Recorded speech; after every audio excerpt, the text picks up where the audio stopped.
Hey, deserved listeners, Darcey and Stacey, let's watch. That I wouldn't open myself up to those feelings again.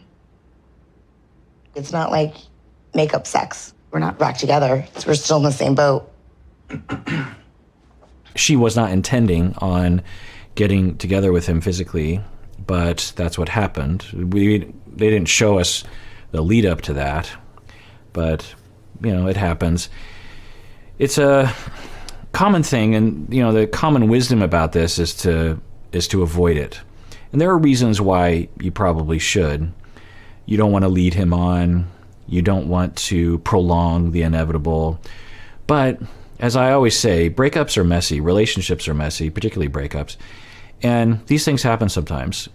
For some couples, I think they can have positive outcomes by engaging in this, even though they know, or even when one person is the one saying, I don't want to be with you, that you engage in these physical activities, and it's sort of like a goodbye, if you will.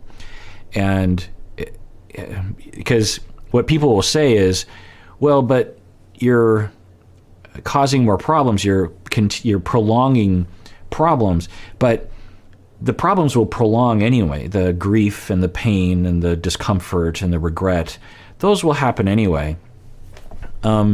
So my point is, I'm not saying this is always a good idea. I'm just saying that it's not always a bad idea. And that's what they're doing. As long as Darcey is clear, like, I wasn't really intending on doing that. I don't know how I feel about it. I just want to be clear. We're not getting back together. I don't want to make this a routine. In fact, I don't ever want to do it again. It was nice. It was, I don't know. I guess I went to a place where I thought the two of us were going to get back together. I'm sorry if I led you on, or something like that. And from his point of view, he could be like, hey, no strings attached. It's just good to be with you another night. And if it never happens again, that'll hurt, but it's kind of nice to have that goodbye. You can have those kinds of things. I lost a little control for myself when I saw Georgie. I felt like he did and said everything I wanted to hear, and he made me feel special. He made me feel loved, and just kind of let myself,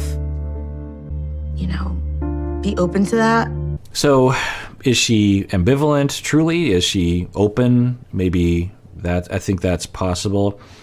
On the other hand, I guess this is another reason why you want to avoid this, is that if you lack self-esteem, enough self-esteem, you're breaking up with someone and you don't have anyone else to go to, you can feel very lonely. And even though you don't want to go back to your ex, you do out of desperation. And there are examples that I've worked with clients in that scenario. And although I wouldn't say don't do that, but I would say address your self-esteem and address your attachment such that you don't need to go back to a relationship that you don't want to. I love him still. I feel like he's making strides to better himself. Yeah, there's that language again. I'm going to let him back in my life because he's making changes. Nothing about what she needs to change. Nothing about her own self-awareness. Just like, he screwed up completely. It was all his fault. And I feel like he's made some changes, so I'm going to let him back in my life. Instead of, what's going on with me that caused, that was being triggered perhaps by his behavior, but that contributed at least to the dynamic, if not completely created it. I don't think he was really serious about when I said, we're done. So I met him in New York to have that final closure and give back the ring. Good. And I still feel free. We're proud of you. Wow. I stayed strong. Stayed strong. Empowerment. That was a big deal for me. Good. But we did stay in New York that night and got a little hot and heavy. All right, so if you're a friend, you listen to your friend Darcey and say, what was going on there? Instead, I'm guessing what they will do is they will judge and shake their heads and say tisk tisk without really knowing what the deal is. Now, of course, Darcey has been feeding them all extremely, I think, biased narratives. So to them, Georgie is some sort of horrific human being. So they're believing they're protecting their friend Darcey by perhaps getting up in arms. But I don't know. Let's see. I don't want to prejudge. Let's see what they say. What? Yeah. So you gave back the ring, then the guy? God. That makes zero sense. I mean, Zero sense. You just had freaking surgery. Yeah, I know. Pop a stitch. I think he popped your brain right the out of your head. I can't believe she him. I know. Yeah. Why? Have you never had a messy breakup? Have you never had that kind of scenario? Like, have you never been like, maybe, and you have a dalliance, I know, maybe, or I don't know, have you ever been confused about a relationship? I don't understand, like, especially by a certain age, you think, let me tell you some stories. So, some understanding, plus some meta understanding around like, well, maybe we don't have a really accurate point of view of Georgie. Maybe we've only heard the bad things and we don't really know anything about anything. So, like, here you go, Deb. I'm done with you. Yep. But let's go. I don't get it. Yeah, like, doesn't make any sense. I can't. Yeah. The other thing, it's all coming back to me last season. The friend of a friend of a friend, remember that thing? Like, a friend of a friend of a friend told me that you said that you were only with me because you wanted the money or something. I can't remember what it was. And Georgie's like, I never said that. Why would I have said that? That doesn't make any sense. And they're like, you said it. And Darcey's like, I believe it 100 billion% because I'm a friend of a friend of a friend. Is another example of that. Now, is that a choice that Darcey made? I don't think so. It's probably like that. It's sort of, an analogy, a more down-to-earth analogy is you've been hurt a lot in your life and you go on a date with someone and all your hopes and dreams are like, oh my God, this person's great. And then you text them the next day and they don't text you back and for a few hours.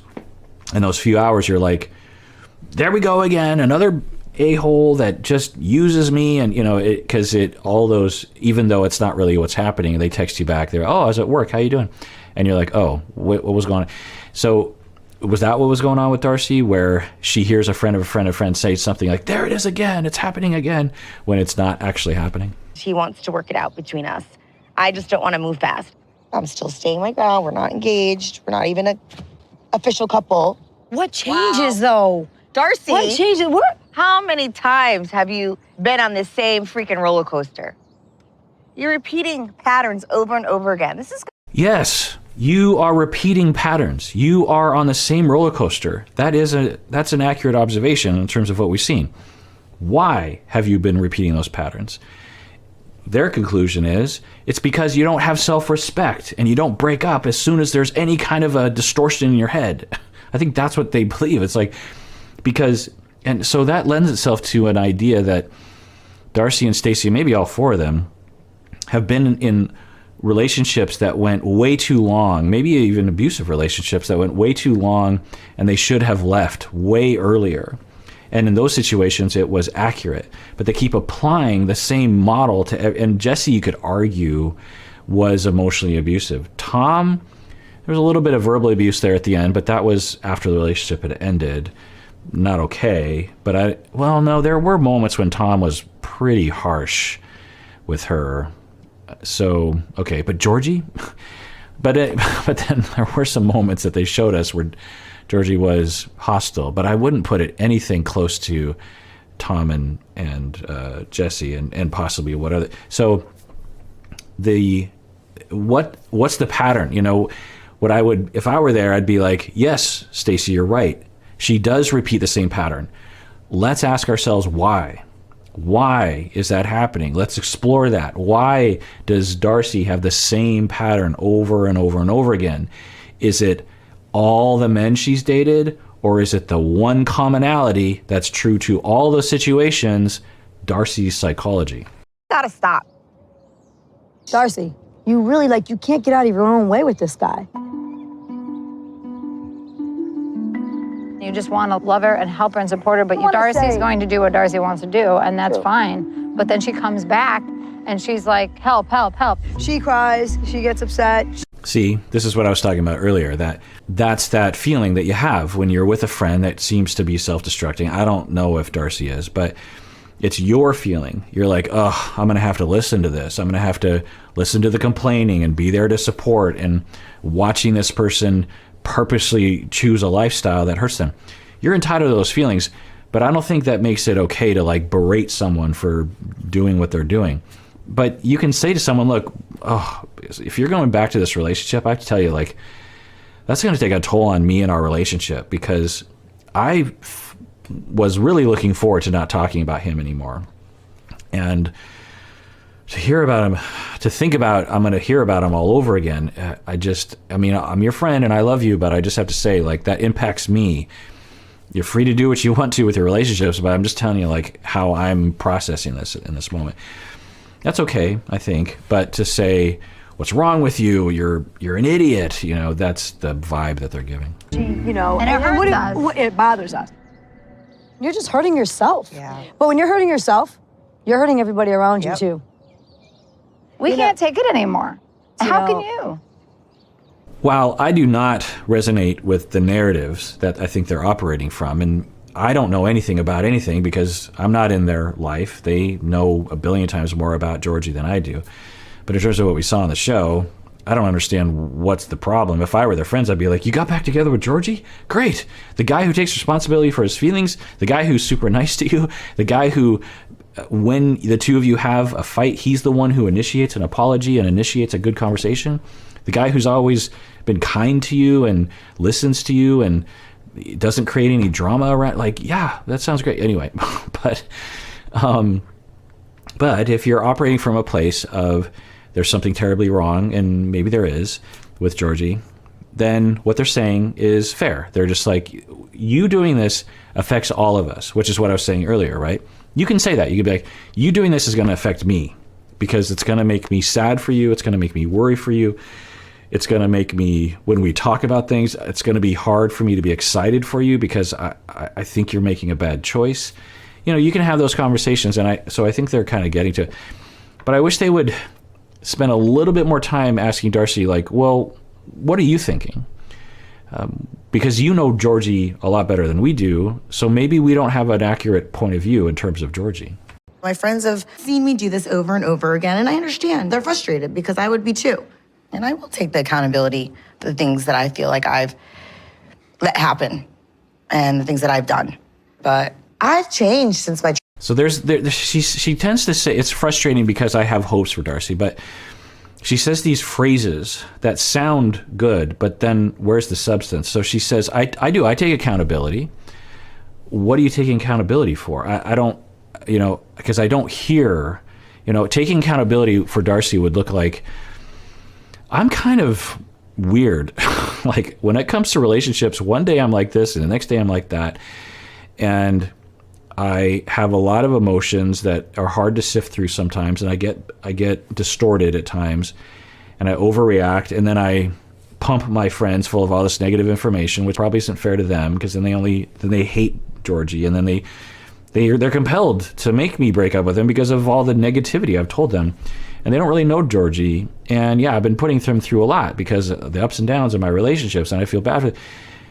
That would be now maybe she says those things and they edit it out, or maybe she thinks them, or maybe she tells them that. But you know, she just, there's sometimes I just have these hopes. Like, she just said this phrase, like, oh, I'm going to take accountability. I don't really love that word. It sounds punitive.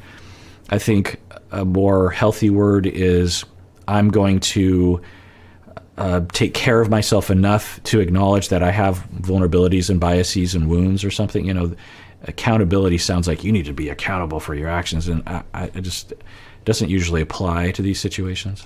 Trip to Turkey, I became a strong, empowered woman for myself, and I started realizing my worth. So this time around, I'm not going to let anybody hurt me. How many times have we heard that? If that in and of itself is fine, that's great. I made this trip. I got a whole makeover thing. I have confidence. I feel better about myself. I'm realigned. I'm recentered. I'm going to approach the situation a different way. Great. But how many times have we heard her say this? She said this after Jesse. She said this after Tom. She said this probably during Georgie. It's just like this refrain that she goes to, but nothing ever changes because she doesn't go to therapy except for one session. Now, maybe she is going to therapy ongoing. Did we learn that she went to therapy ongoing? Anyway, and you know, who knows what'll happen, but it's just disheartening or worrisome for her sake that she's just going to, you know, it's like running around a house or something. It's like, okay, now we're on this side of the house. And a little bit later, so if I was to predict based on patterns, the next corner of the house that she'll be at is total fantasy love. Everything is great. Maybe even hiding behind closed doors because she doesn't want her friends hating her all the time. And that maybe amps up the romance or something. Who knows? So she goes to there. Everything's perfect. Everything's great. She starts to have all these expectations. Well, I guess an interim would be the slow part of the relationship where she's not raising expectations. She's taking things slow. But then things progress pretty quickly to, this is perfect. Oh my God, you're perfect. Everything is perfect.